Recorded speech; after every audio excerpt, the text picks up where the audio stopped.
नमस्कार, आप देख रहे हैं हेडलाइंस लाइव न्यूज़ और मैं हूं आपके साथ मोहम्मद रफ़ी। दिल्ली के अंदर वकीलों का जो एक्ट है उसको लेकर जो है प्रदर्शन, स्ट्राइक या फिर कह सकते हैं कि अपना एक विरोध जताने का काम किया जा रहा है। हमारे साथ वकील मौजूद हैं, हम इनसे जानेंगे कि सर जिस तरह से पूरी दिल्ली के अंदर एक जो वकीलों का जो कानून है उसको जो एक अमेंडमेंट आया है 2025 का, उसको लेकर कहीं न कहीं पूरी दिल्ली में एक विरोध जताया जा रहा है। सबसे पहले तो हम जानना चाहते हैं कि ये जो एक्ट है, वो एक्ट क्या है और इस पे विरोध जो किया जा रहा है, वो आखिर क्यों किया जा रहा है? बेसिकली हम जो एडवोकेट हैं एक एक्ट से गवर्न होते हैं। एडवोकेट एक्ट 9661 है, जिसके अकॉर्डिंग ही हमें एनरोलमेंट सर्टिफिकेट मिलता है और हमारा जो बॉडी है BCD है BCI है वो सब उससे गवर्न होता है। अब इस एक्ट में करंट गवर्नमेंट जो है एक अमेंडमेंट ला रही है, जिसमें ये कहा जा रहा है कि एडवोकेट स्ट्राइक नहीं कर सकते और एडवोकेट का मिसकंडक्ट एक जो वर्ड जोड़ा है उसकी डेफिनेशन नहीं है। अब सपोज ये मानो कि कोर्ट में आप आर्गूमेंट कर रहे हो, आर्गूमेंट करते हुए कई बार आपकी वॉइस तेज हो जाए, तो वो मिसकंडक्ट पे अगर जज उसको कर देगा तो इसका मतलब आपके खिलाफ उसमें कंटेम्प्ट ऑफ कोर्ट और प्लस लाइसेंस सस्पेंड होने की बात है। तो अगर एडवोकेट फियरलेस होकर वकालत नहीं कर सकता तो कौन करेगा? एडवोकेट का मतलब ही तो ये है ना कि वो लोगों को न्याय दिलाए। न्याय अगर आप डर में हैं तो आप न्याय नहीं दिला सकते। आप निडर हैं। कहीं न कहीं जो आप बता रहे हैं, कहीं न कहीं इसकी एक कोई परिभाषा तय नहीं हो पा रही है और ना हम समझ पा रहे हैं। लेकिन इसके अलावा जो 35A की एक बात की जाती है, 35A के अंदर जो प्रदर्शन को लेकर जो एक मापदंड तय करने की बात किया जा रहा है। आखिर मापदंड क्या होना चाहिए और सरकार या इस कानून के तहत क्या कहा जा रहा है? देखिए, आप इस बात को समझिए, 35 से बेसिकली ये है कि आप इसको सीधे-सीधे शब्दों में समझिए, आपके राइट्स खत्म है, फ्रीडम ऑफ स्पीच खत्म है।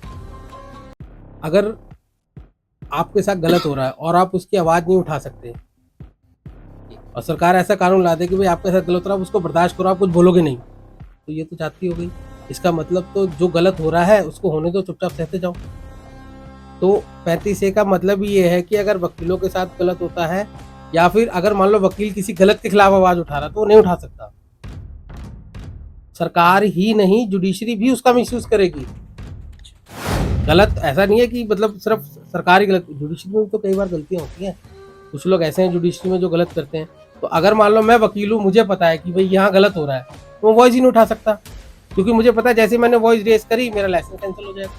मिसकंडक्ट लगा के वहाँ कंप्लेंट BCD जाएगी तो इसका लाइसेंस कैंसिल हो जाएगा। ऐसे डर से वकालत नहीं होती ना। अगर आप सीधी बात समझो, अगर आप डर में हैं तो आप जस्टिस कैसे पाओगे? आप बड़े बड़े उदाहरण उठा के देख लो, चाहे जेसिका का केस हो, अगर जेसिका की बहन डर जाती तो वो कैसे जस्टिस लेती? निडर थी जभी तो ना। तो वैसे ही अगर वकील को आपने डरा दिया तो वो कैसे जस्टिस, और अपने लिए नहीं आप औरों के लिए कैसे लेगा? बेसिकली वकालत ना एक समाज सेवा वाला प्रोफेशन है, ठीक है। इवन सुप्रीम कोर्ट ने खुद अपने कई जजमेंट में कहा है कि जो वकालत है वो कोई ऐसे अर्निंग प्रोफेशन नहीं है, वो एक सोशल सर्विस वाला प्रोफेशन है। तो अगर आप मान लो कि एक समाज सेवी को आप बांध दोगे जेडीओ में कि आप प्रदर्शन नहीं कर सकते हो, आप गलत के खिलाफ आवाज़ नहीं उठा सकते हो, ऐसे तो अन्ना हजारे जी जो इतने बड़े समाज सेवी हैं, तो एक तरीके से आप मान लो अगर उनको बोल दिया जाए कि आपने घर में रह के सब कुछ करना है तो कैसे करेंगे? वो तो कभी इतने बड़े समाज सोशल वर्कर बन ही नहीं पाते।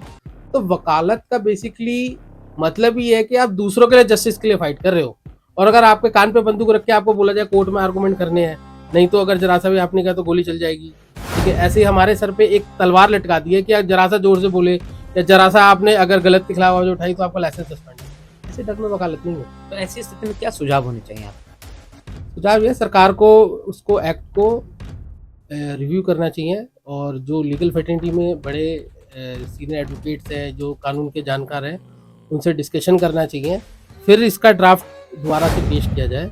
ऐसे ही नहीं कि आपने बिना किसी सजेशन लिया और अब आप कह रहे हैं कि सजेशन भेज दीजिए। आप जब ड्राफ्ट बना रहे थे तो आप जब भी तो सजेशन ले सकते थे।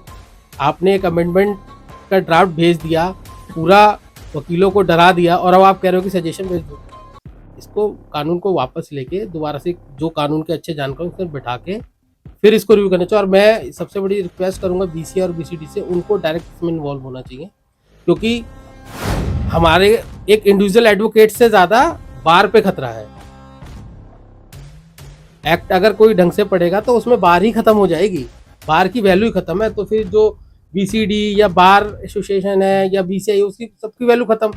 मतलब फिर हम डायरेक्ट सेंट्रल गवर्नमेंट से गवर्न होंगे। ये जो बॉडीज हैं सारी, ये सब खत्म है। मतलब कि वकीलों की बात नहीं है, जो एसोसिएशन है, बार एसोसिएशन, उन पे भी खतरा है, उन पे भी खतरा है, उन पे तो हमसे ज्यादा खतरा है। हमारा तो चलो अगर कोई नहीं, हमारा तो लाइसेंस कैंसिल होगा, पर उनकी तो वैल्यू खत्म है।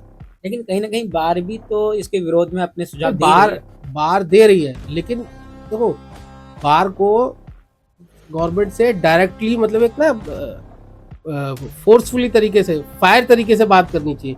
ये नहीं कि मतलब ठीक है हमने लेटर लिख दिया, चिट्ठी लिख दी, लेटर चिट्ठी से कुछ नहीं। लेटर चिट्ठी से अगर कुछ होता तो फिर ये एक्ट ही नहीं आता। मतलब फाइनल फॉर्मेलिटी की तरफ जा रहा है। फॉर्मेलिटी नहीं होनी चाहिए। Formality- आप पीएम से मिलो, चाहे लॉ मिनिस्टर से मिलो, और उनको समझाओ कि भाई ये जो चीज़ है ये बहुत गलत है। इससे पूरे देश में इतना मिसबैलेंस हो जाएगा, कोई भी आदमी न्याय नहीं पा पाएगा।